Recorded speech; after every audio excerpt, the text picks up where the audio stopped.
wearing the burqa, it causes segregation, and not only segregation, serious security issues.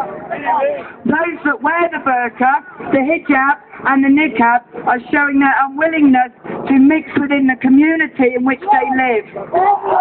By wearing all three items of clothing, no one has any idea to the gender or the identity of the person wearing the outfit. Women do not have the right to choose their partners in Sharia law and are considered inferior to men under Sharia law. This gives them fewer rights and responsibilities. As an angel, I stand alongside you, I stand next to you, and I will stand in front of you. It is humane to imprison women behind veils when it is the men of the Muslim community who, according to Islamic law, cannot be trusted to control themselves. On the pretext of protecting their honour, women are kept locked up, isolated, and unable to enjoy a full life or develop a woman's full potential. Women and girls who have been raped may be sentenced to death by stoning, although in certain circumstances they have the alternative sentence of being flogged or beaten.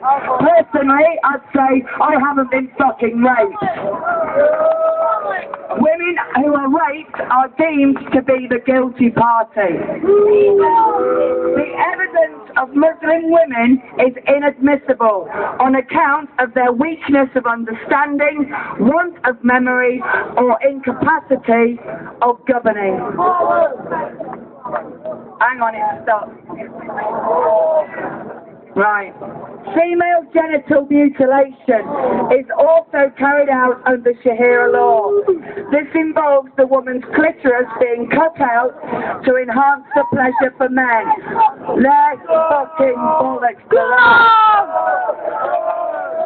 This is carried out on children as young as 4 fucking years old. Although this practice is not cited in the Quran, there is a hadith given out by the Prophet Muhammad which Muslims follow to the letter.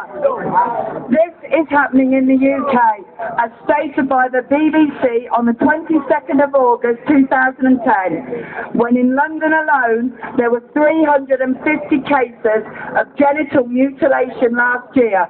This is on the increase. Muslims also allow the practice of thighing. This is a man masturbating between the legs of an infant.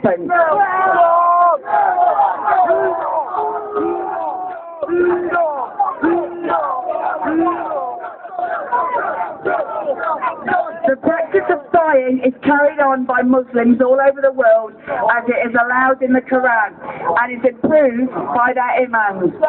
If any fucker such as my 10-year-old daughter, be prepared to be fucking hot. Ayatollah Khamenei, the supreme leader of Iran between 1979 and 1989, said in his official statement, "A man can quench his sexual lust with a child as young as a baby. However, he should not penetrate. If he should penetrate, the man then will be responsible for the girl's welfare for the rest of her life. This girl, however, does not count as one of his 4 permanent wives." Dirty bastard! No! Any father within the Muslim religion that marries off his daughter before her menstrual cycle will be rewarded by a permanent place in heaven. Fucking arseholes. Sodomizing a baby under Sharia law is acceptable. Muslims are permitted to have sex with animals, such as sheep, cows and camels. And don't forget the goat. We love the goat. However, say a Muslim man has had sex with an animal, the animal should be killed after his orgasm. He is not allowed to sell the meat of the dead animal to his own village. But he is allowed to sell the meat to his neighbouring village. Excellent. Don't we just fucking love them? The English Defence League was started to combat Muslim extremists in Sharia law within our country. We will not stop until we are heard from each corner of our country and the government sits up and listens to us. Each day our numbers grow greater and greater, and so does our resolve. It will not be long before the government has to sit up and they will listen to us. We will never stop until Islamic extremists are banished from our great country, and Sharia law is outlawed.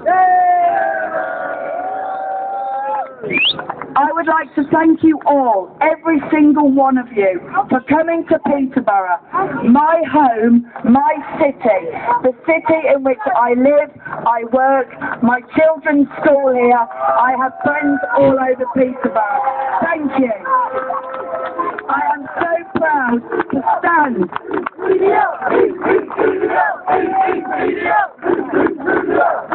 I am so proud to stand next to so many brothers and sisters who believe as I do.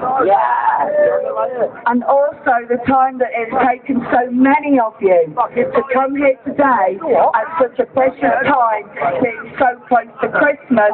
You have given up your Saturday to be here in the city that I live, to understand and to agree with me that this has to stop. I would also like to thank Tommy Robinson. Firstly, for forming the EDL. Secondly, for sorting out the fucking idiots that tried to show us up over there. Not saying that it is, whoever they are, they have now gone. I would also like to thank Gurmit Singh, who never gets recognition, but he is the man on the ground. He is the man that meets streets. He is the man that writes to councils. He is the man that sorts it out with the police. So every single policeman here today knows who Gurmit is, because if he hasn't met them, he has met their bosses. Thank you, Gurmit. I would also like to thank the newly formed Peterbourgh Division. Thank you very much for being here and standing alongside me. Thank you! And lastly, I would like to thank the East Anglian Division, who have never ever missed a demo. They have stood proud, they have stood alongside you. With a newly formed division, they have guided us, they have leaded us, and they have given us what the tools we need to make Peterbourgh Division a massive, massive division. One more thing. Jackie James, I don't know if she's here today, I was on the understanding she was supposed to be here. Unfortunately, she's not been able to make it. That would only be due to unforeseen circumstances. There are 7 buckets going around. Jackie James has asked if we can collect for her charity. We have been turned down by every single charity in Peterborough. They didn't want to know us. They didn't want to be associated with us. So fuck us, give it to Jackie. Give it to She did poor boys where everyone else fucking forgets them. Thank you. Thank you very much.